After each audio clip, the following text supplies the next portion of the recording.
India की team ने जब इंग्लैंड की टीम को पहले ओडीआई मैच में 6 विकेट के बड़े अंतर से हराया तो वहां पर उस मैच के दौरान दो खिलाड़ी इंडियन टीम के अंदर थे जो कि चोटिल हो गए। एक तो कप्तान शुभमन गिल खुद जो 80 रन बनाकर के रिटायर्ड हर्ट हो गए सेकंड इनिंग में शानदार अपनी बैटिंग पारी के दौरान। लेकिन उसके पहले जब पहली इनिंग में इंडियन टीम बॉलिंग कर रही थी तो गुरनूर बरार जिन्होंने 2 विकेट ले रखा था जब 10वां ओवर बॉलिंग करने आए और जो कि इंग्लैंड की इनिंग का आखिरी ओवर भी साबित हुआ बेसिकली, उस ओवर में वो बॉलिंग कर नहीं पाए और वो भी मैदान में बाहर चले गए। और उसे पता चल रहा था कि या तो इनको हैमस्ट्रिंग इंजरी हुई या तो काफ की इंजरी उनको हुई थी। तो वो दोनों प्लेयर आज के इस मैच में खेल पाएंगे या नहीं खेल पाएंगे, ये एक बड़ा क्वेश्चन मार्क होगा उस पर। लेकिन उसके जगह पर कौन सा प्लेयर खेलेगा अगर वो दोनों के दोनों नहीं खेलते तो वो आगे इस वीडियो के दौरान आप जानेंगे। लेकिन इंग्लैंड की टीम की तरफ से अगर हम बात करें तो ये टीम अपना पिछला मुकाबला हारने के बाद क्या चेंजेस कर सकती है, जबकि इस टीम ने भी एक एक्स्ट्रा प्लेयर अपनी टीम में ऐड किया, वो नाम है ब्राइडन कार्स का, जो कि तेज गेंदबाजी ऑलराउंडर हैं। तो आज के इस मैच में दोनों टीमों की तरफ से क्या प्रोबेबल लाइनअप उतर सकती है और उसकी बेसिस पर जो हम पूरी एनालिसिस इस वीडियो के अंदर करेंगे, कौन से वो बेस्ट 11 प्लेयर्स होंगे दोनों टीमों की तरफ से जो कि हमारी टीम में आ पाएंगे और उसमें कौन से बेस्ट कप्तान है, बस कप्तान के ऑप्शन होंगे, वो भी इस वीडियो के दौरान हम आगे समझेंगे। लेकिन शुरुआत करेंगे पिच रिपोर्ट से, जबकि ये जो मैच है वो खेला जाएगा सोफिया गार्डन्स कार्डिफ के उस मैदान पर 16 जुलाई को शाम को 5:30 बजे से भारत के समय के हिसाब से, लेकिन वहां के लोकल टाइम के हिसाब से दोपहर को 1 बजे से एक technically day night one day match के तौर पर जब यह मुकाबला खेला जाएगा। तो इसके पहले जो यहाँ पर कुल मिलाकर के 6 वनडे मैचेस पिछले खेले गए हैं वहां पर एवरेज स्कोर 242 रन का रहा है और ऑन एन एवरेज यहां पर 9 विकेटें तो गिरती ही गिरती हैं पहली इनिंग की बैटिंग के दौरान, जो कि दिखाता है कि बहुत बड़े स्कोर्स तो यहां पर बनते नहीं। हालांकि इसमें अगर हम बात करें तो दो छोटी टीमें जो अफगानिस्तान की या बांग्लादेश जैसी टीमें हैं वो काफी छोटे छोटे स्कोर पर यहां पर आउट हो चुकी हैं और उसी वजह से ये एवरेज स्कोर आपको इतना कम दिखाई पड़ेगा। लेकिन इन्हीं 6 मैचेस में एक बार 383 का स्कोर भी बन चुका है, 2 और बार 300 प्लस का स्कोर बन चुका है, यानी कि बल्लेबाजी यहां पर करना हमेशा से आसान रहा है। टेक्निकली अगर कोई बैटिंग कमजोर करने वाली टीम सामने आ जाए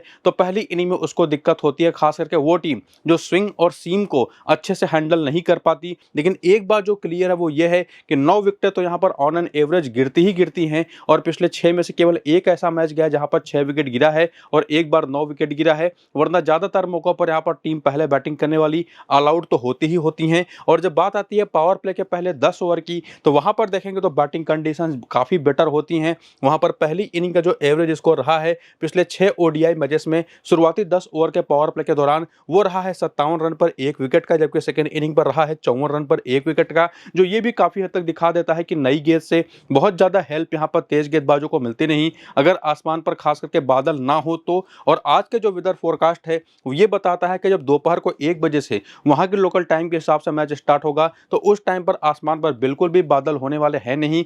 थ्रू आउट द मैच हल्के फुल्के बादल आते जाते रहेंगे लेकिन आसमान काफी हद तक क्लियर होगा, धूप पिच के ऊपर पड़ते दिखाई पड़ेगी। और चूंकि डे नाइट वनडे मैच है तो जो शुरुआत में मॉइस्चर का एक कंटेंट होता है वो भी काफी कम आपको देखने को मिलेगा, जैसा कि हमने पहले वनडे मैच में देखा कि वहां पर सुबह 11 बजे मैच स्टार्ट हुआ था, वहां पर अच्छा खासा मॉइस्चर था पिच के ऊपर और इंग्लैंड की टीम ने उस चीज को जो मॉइस्चर वाला कंटेंट था उतने अच्छे से जज किया नहीं।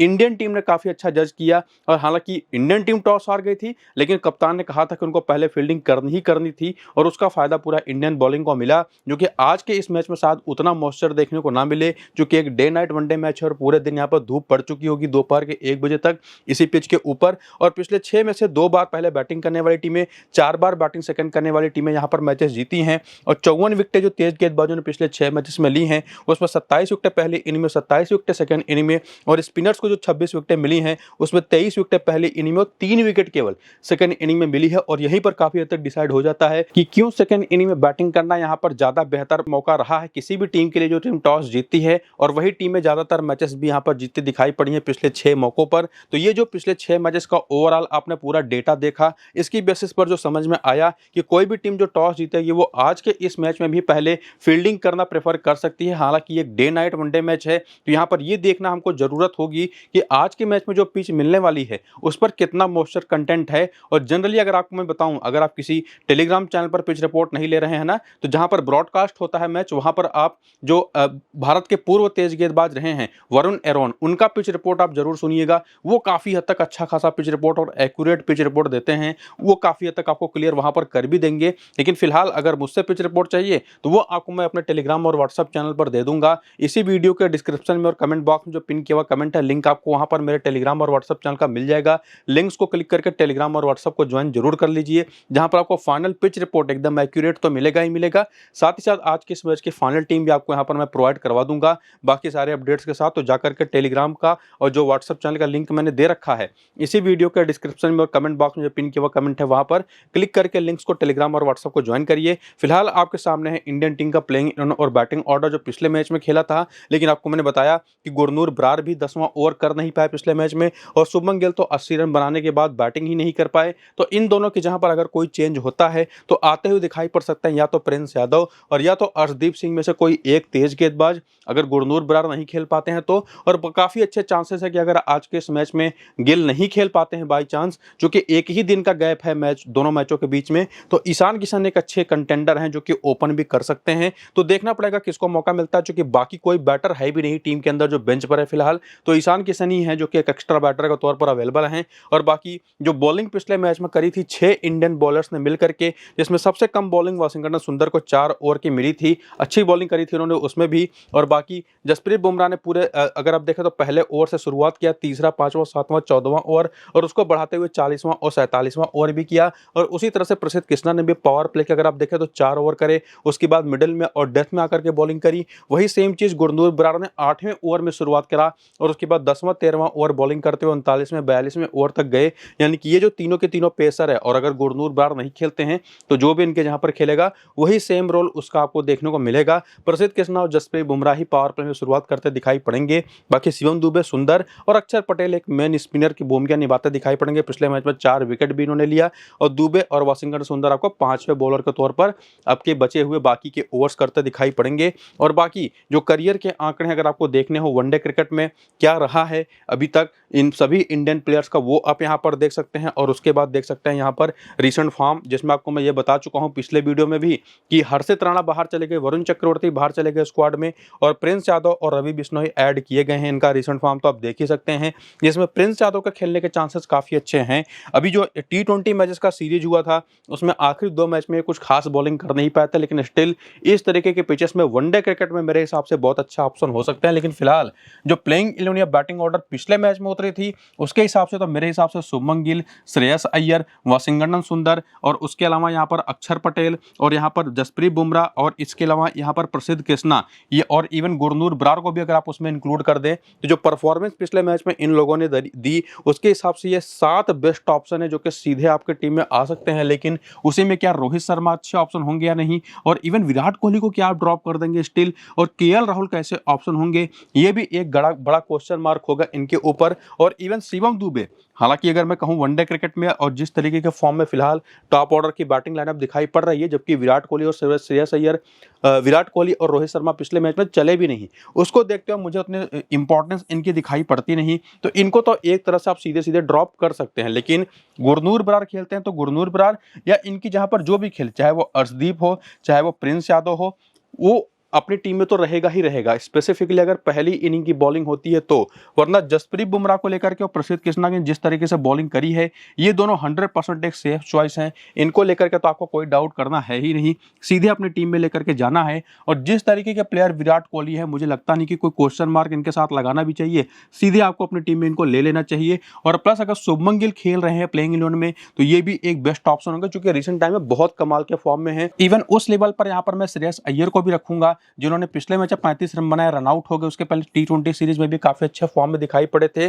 तो बेसिकली शुभमन गिल, विराट कोहली, श्रेयस अय्यर के जैसे 3 बैटर्स जो कि पक्के बल्लेबाजी के तौर पर खेलेंगे, और बॉलिंग में जसप्रीत बुमराह और प्रसिद्ध कृष्णा जैसे 2 पक्के बॉलर, और इवन यहाँ पर अक्षर पटेल को कैसे आप बोल सकते हैं, इनको भी इंक्लूड कर दीजिए, जो कि एक ऑलराउंडर की भूमिका निभाते दिखाई पड़ेंगे। तो फिर से अगर आपको बताऊं तो शुभमन गिल, विराट कोहली, श्रेयस अय्यर, अक्षर पटेल, जसप्रीत बुमराह और प्रसिद्ध कृष्णा जैसे ऐसे 6 बेस्ट ऑप्शन है जो कि सीधे सीधे आपकी टीम में आते हैं। और उसमें अगर आप रोहित शर्मा को ट्राई करना चाहते हैं तो मैं हमेशा इनको सेकंड इनिंग की ही बैटिंग में प्रेफर करूंगा। हालांकि वहां पर चूंकि डे नाइट वनडे मैच है, यहां पर पहली इनिंग की बैटिंग में जहां पर अगर पिच के ऊपर मॉइस्चर होगा तो भी मैं इनको पिक नहीं करूंगा। सेकंड इनिंग की बैटिंग में चूंकि तब तक फ्लड लाइट्स जल जाने की संभावना काफी अच्छी है, और उस टाइम पर भी इंग्लैंड के अंदर अच्छी खासी सीम मूवमेंट वहां पर मिलते। तो फिलहाल अभी भी रोहित शर्मा पर मेरा भरोसा तो कम से कम नहीं बन पा रहा, लेकिन फिर भी गिल, कोहली और अय्यर तो मेरी टीम में होंगे। और अगर इन तीनों में से शुभमन गिल भी नहीं खेलते हैं, ईशान किशन अगर खेलते हैं तो वो भी एक अच्छे बेटर ऑप्शन हो जाएंगे। या तो आप चाहें तो ज्यादा भरोसेमंद ऑप्शन के तौर पर केएल राहुल को भी ट्राई कर सकते हैं। तो ये तो आपने देख लिया कि पिछले मैच में कैसी परफॉर्मेंस रही, और ओवरऑल पिछले मैचेस के फॉर्म के बेसिस पर कौन से 6 बेस्ट ऑप्शन हैं और कौन से रोटेट किए जा सकने वाले ऑप्शन हैं। और उसके अलावा अगर आप हेड टू हेड के स्टैट देखें तो इंग्लैंड के खिलाफ खेलते हुए केएल राहुल थोड़े से सबसे कमजोर बैटिंग ऑप्शन साबित हुए हैं। अगर आप मेन बैटिंग लाइनअप की बात करें इंडियन टीम की तरफ से, वरना साइज रोहित शर्मा देख ले, गिल देख ले, कोहली, अय्यर देख ले, सभी का बैटिंग एवरेज अराउंड 40 प्लस का ही है। और उसके अलावा अक्षर पटेल ने भी पिछले मैच में जिस तरीके की इनिंग खेली, वाशिंगटन सुंदर ने जिस तरीके की इनिंग खेली, हालांकि उसमें वाशिंगटन सुंदर चूंकि बॉलिंग उतनी शायद ना करें, अक्षर पटेल मेरे हिसाब से एक सबसे बेस्ट ऑप्शन होंगे। नंबर्स भी इनके काफी तगड़े हो चुके हैं अब इंग्लैंड के खिलाफ। और बाकी ब्रार हो गए, दुबे हो गए, बुमराह, प्रसिद्ध कृष्णा हो गए, इनके भी आंकड़े आपके सामने हैं वनडे क्रिकेट में हेड टू हेड के। और बाकी अर्शदीप और कुलदीप के भी नंबर्स आप देख करके रखिए कि बाई चांस अगर ये खेल गए इनमें से कोई भी पिच के हिसाब से तो ये भी यूजफुल हो सकते हैं। बाकी इस मैदान पर बात करें तो केवल विराट कोहली और रोहित शर्मा ही 2 ऐसे प्लेयर हैं इंडियन टीम के अंदर जो इसके पहले इस मैदान पर कुछ वनडे मैचेस खेले हैं। 3 मैच में 150 रन यहाँ पर हैं रोहित शर्मा के, और विराट कोहली के 4 मैच में 196 रन है, जिसमें इनिंग के हिसाब से भी आप आंकड़े यहाँ पर देख और समझ सकते हैं और जान सकते हैं कि यहाँ पर खेलने का अच्छा खासा एक्सपीरियंस इन दोनों ही बैटर्स को फिलहाल रहा है। लेकिन बाकी कोई इंडियन प्लेयर यहाँ पर कभी खेला नहीं। और बाकी प्लेयर बैटल की बात कर लें तो शुभमन गिल जो कि पिछले मैच में तो आउट ही नहीं हुए, रिसेंट टाइम में वनडे क्रिकेट में कमाल के फॉर्म में है। इसके पहले आदिल रशीद और साकिब महमूद पर विकेटें दे चुके हैं एक एक बार, लेकिन ठीक ठाक खेल करके। और उसके बाद रोहित शर्मा की बात करें तो सैम करन पर पिछली भी मैच में आउट हुए थे और ओवरऑल 2 बार आउट हो चुके हैं 38 गेंद पर 30 रन बना करके। साकिब महमूद पर भी एक बार सस्ते में आउट हो चुके हैं। आदिल रशीद पर 2 बार आउट हुए हैं लेकिन 50 के ऊपर का एवरेज है। और बाकी विराट कोहली, जोफ्रा आर्चर ने पिछले मैच में इनको एलबीडब्ल्यू किया। और बाकी आदिल रशीद पर भी 5 बार आउट हो चुके हैं। लेग स्पिन में रिसेंट टाइम में क्या कहें, पूरे करियर के दौरान इनकी एक कमजोरी दिखाई पड़ी है, स्पेसिफिकली क्वालिटी लेग स्पिन के खिलाफ जो कि दिखाई पड़ती रही है। और बाकी अय्यर हो गए, केएल राहुल हो गए, अक्षर पटेल हो गए, जिसमें अय्यर को सभी को पता है शॉर्ट पिच गेंदें लगातार इनको टारगेट की जाती हैं। पिछले मैच में तो हालांकि रनआउट हो गए, रिसेंटली अच्छे फॉर्म में है। लेकिन फिलहाल इंग्लैंड की टीम के अंदर केवल आदिल रशीद है जिनको एक बार फिलहाल के लिए आउट कर पाए हैं। बाकी जोशुआ टंगर पिछले मैच बोल्ड हुए थे, केएल राहुल तीसरी गेंद पर 1 रन बना करके, और आदिल रशीद भी इनको एक बार आउट कर चुका है लेकिन उन पर भी इनका रिकॉर्ड अच्छा है। अक्षर पटेल भी आदिल रशीद पर एक बार सस्ते में आउट हो चुके हैं। और बाकी ये सब जान लेने के बाद कि क्या इंडियन बैटर्स की कमजोरियां रही हैं, स्पेसिफिकली जब इंडिविजुअल बॉलर्स की बात होती है इंग्लैंड की तरफ से, तो उनके खिलाफ क्या रिकॉर्ड्स थे वो तो आपने प्लेयर बैटल में देख लिए। और ओवरऑल पूरा डेटा एनालिसिस आपने देखा, उसके बेसिस पर समझा कि कौन से 6 बेस्ट ऑप्शंस हैं और कौन से प्लेयर रोटेट हो सकते हैं। ठीक वही चीज अब हम इंग्लैंड की तरफ से देखेंगे जहां पर बेथल और डकेट ने पिछले मैच में ओपन किया था। बेथल बिल्कुल भी कंफर्टेबल नहीं थे जब तक खेले और अंत में आउट होकर के वापस गए। जो रूट ने एक्चुअली 250 प्लस के स्कोर तक पहुंचाया लियम डॉसन के साथ मिलकर के, वरना बिल्कुल भी दाल गल नहीं रही थी। 150 के अंदर ये लोग आउट होते दिखाई पड़ रहे थे। बाकी हैरी ब्रूक, बटलर, करन, कोई भी पिछले वाले मैच में जब बैटर चला नहीं। विल जैक्स हो गए, जोफ्रा आर्चर, आदिल रशीद और जोश टंग, और पिछले मैच में तो जोश टंग और जोफ्रा आर्चर जो T20 सीरीज में बहुत परेशान कर रहे थे इंडियन बैटर्स को, पिछले मैच में इनका वो जादू चला नहीं। आदिल रशीद भी कुछ खास कर नहीं पाए, लियम डॉसन भी नहीं कर पाए, इवन कोई बॉलर कुछ खास कमाल नहीं कर पाया। लेकिन फिलहाल बेंच पर अगर आप देखें तो इनके पास गस एटकिंसन है, साकिब महमूद है, तो देखना पड़ेगा कि क्या किसी को ये लोग लेकर के आते हैं या नहीं प्लेइंग इलेवन में। और बाकी जो बॉलिंग पिछले मैच में 7 बॉलर्स ने करी थी इंग्लैंड की तरफ से, जिसमें बेथल ने 1 ही ओवर किया था, लियम डॉसन ने 2 ही ओवर किया था, विल जैक्स ने बल्कि ज्यादा ओवर कर दिए थे, कुल टोटल 7 ओवर। और उसके अलावा आदिल रशीद के भी देखेंगे तो टोटल 6 ओवर हुए थे। सैम करन ने किस किस ओवर में बॉलिंग करी, और बाकी आर्चर, टंग ये मिलकर के पावर प्ले और डेथ ओवर की बॉलिंग करते हैं, जिसमें सैम करन भी आ जाते हैं। तो वो नंबर्स तो आपको दिखाई पड़ ही रहेंगे कि किस किस ओवर में आकर के लोग बॉलिंग करते दिखाई पड़े। और बाकी करियर के आंकड़े भी आपके सामने है, तो वीडियो को रुक करके इसको आप देख लीजिएगा। और उसके बाद रीसेंट फॉर्म की बात करें तो आपको मैं अभी पीछे कुछ ही देर पहले बता चुका हूं कौन कौन नहीं कर पाया पिछले मैच में कुछ खास। और जैसे ही वनडे क्रिकेट की बात हो, डकेट ने तो अच्छी इनिंग खेली पिछले मैच में, और इवन जो रूट ने, और वहीं पर 68 रन की शानदार पारी खेली लियम डॉसन ने। बाकी कोई बैटर चला नहीं। और उसके अलावा बॉलिंग की बात कर ले तो आर्चर ने 1 विकेट लिया, जोशुआ टंग ने 1 विकेट लिया। बाकी बॉलिंग में देखें तो सैम करन थोड़े से प्रभावित करते हुए दिखाई पड़े थे, और प्लस इनकी बैटिंग भी जो वैल्यू प्रोवाइड करवाती है उसके हिसाब से भी काफी अच्छे ऑप्शन दिखाई पड़ते हैं। हालांकि पिछले मैच बिना खाता खोले आउट हो गए, लेकिन फिलहाल इस पूरे रीसेंट फॉर्म को देखने के बाद जिसमें T20 सीरीज को भी आप इंक्लूड कर सकते हैं, जिसमें बैक टू बैक शानदार पारियां हैरी ब्रूक खेलते दिखाई पड़ा, लेकिन जैसे ही जसप्रीत बुमराह सामने आए इनकी एक ना चली। और फिलहाल अभी के लिए वनडे क्रिकेट में स्पेसिफिक अगर हम बात करें तो इंग्लैंड के अंदर एक जो रूट ऐसे ऑप्शन है और सैम करन दूसरे ऐसे ऑप्शन हैं। और इवन अगर आप नीचे आए बॉलिंग में तो काफी हद तक आदिल रशीद को भी, और यहाँ पर मैं जोफ्रा आर्चर को अभी भी उस कैटेगरी में रखूंगा जो कि आपके टीम में 100% रह सकते हैं। हालांकि उसमें किस इनिंग की बॉलिंग है उस पर भी चीजें डिपेंड करेंगी, लेकिन उसी में अगर आप चाहें तो बैटिंग में खास करके बेन डकेट को भी यहाँ पर ट्रम्प प्लेयर के तौर पर इंक्लूड कर सकते हैं, जो कि आपके 5वें प्लेयर भी हो सकते हैं, वरना आप चाहें तो आपके पास बाकी भी जो ऑप्शंस अवेलेबल हैं, जैसे अगर आज के इस मैच में बेंच पर बैठे हुए साकिब महमूद खेल जाते हैं तो इनको मैं निश्चित तौर पर पिक करूंगा। और इवन अगर आप रेहान अहमद को खेलते देखें तो ये भी एक अच्छा ऑप्शन हो सकते हैं, लेकिन फिलहाल सबसे बेस्ट ऑप्शन कोई बेंच पर है तो साकिब महमूद का ही है।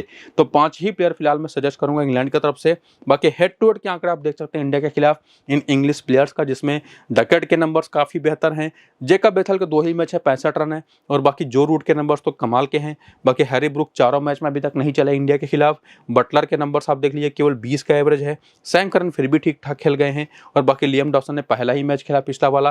बाकी जोफ्रा आर्चर के बॉलिंग के आंकड़े बहुत ही बिलो द एवरेज है। रशीद ने लेकिन अच्छा किया है वनडे मैच में, 13 मैच में 18 विकेट इंडिया के खिलाफ।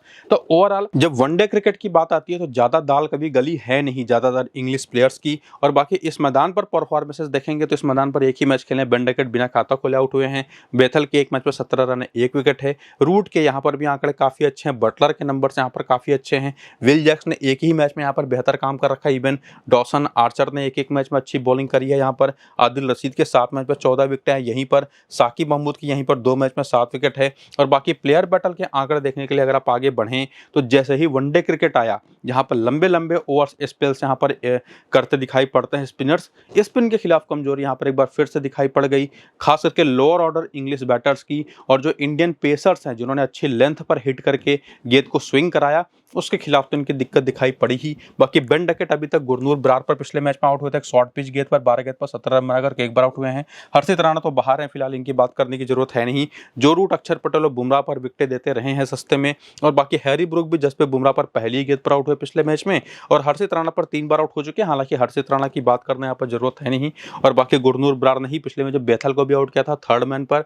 और बाकी बटलर, इनकी बात कर लें तो यहाँ पर प्रसिद्ध कृष्णा, हर्षित राणा और बाकी अक्षर पटेल और कुलदीप यादव की गेंदों पर आउट होते रहे हैं। सैम करन भी प्रसिद्ध कृष्णा की गेंद पर पिछले वाले मैच में आउट हुए थे। एक बार फिर से बता दूं कि बेथल और साथ ही साथ बेन डकेट दोनों ही शॉर्ट पिच गेंदों पर आउट हुए थे गुरनूर बरार की। तो ये जो ओपनर्स हैं दोनों ना लेफ्ट हैंडर्स, शॉर्ट पिच गेंदों पर उनकी दिक्कत पिछले मैच में दिखाई पड़ी। और बाकी विल जैक्स ये भी 6 गेंद पर 2 रन देकर के बना करके एक बार आउट हुए थे पिछले वाले मैच में शिवम दुबे की गेंद पर। तो ओवरऑल हालांकि T20 सीरीज की बात तो लग रहा था कि इंडियन टीम बैकफुट पर है, लेकिन जब विराट कोहली, रोहित शर्मा और साथ ही साथ अगर हम बात करें तो बॉलिंग में खास करके जसप्रीत बुमराह ने टीम को ज्वाइन कर लिया, अक्षर पटेल फॉर्म में आ गए, और बैटिंग में शुभमन गिल तो आ ही गए थे, तो अब इंडियन टीम ज़्यादा बेटर दिखाई पड़ रही है। हालांकि रोहित और विराट दोनों पिछले मैच में चले नहीं, तब जाकर के यह हाल था। तो अब मैं कह सकता हूँ काफ़ी आसानी से कि यहाँ पर वनडे फॉर्मेट में कम से कम यहाँ पर इंडियन टीम डोमिनेट करते दिखाई पड़ रही है। लेकिन काफ़ी हद तक चीज़ें डिपेंड करेंगी कि कैसी पिच है, उसमें कितना मॉइस्चर कंटेंट है, और टॉस कौन जीतेगा या हारेगा, उस पर काफी हद तक चीजें बेस करेंगे। उसी के हिसाब से हमारी टीम बनेगी। और ये सारी चीजें मैंने बताई ना कि जिसके ऊपर बेस करके टीम बनेगी, वो सारी फाइनल इन्फॉर्मेशन आपको मैं टेलीग्राम और व्हाट्सएप पर दूंगा टॉस के बाद। तो दोनों को जाकर के ज्वाइन करिए, नीचे डिस्क्रिप्शन और पिन कमेंट में लिंक है। बाकी वीडियो शुरू से अंत तक पूरा आपको जरूर देखना है। इसको यहीं पर फिलहाल करेंगे खत्म, चलते हैं, नमस्कार।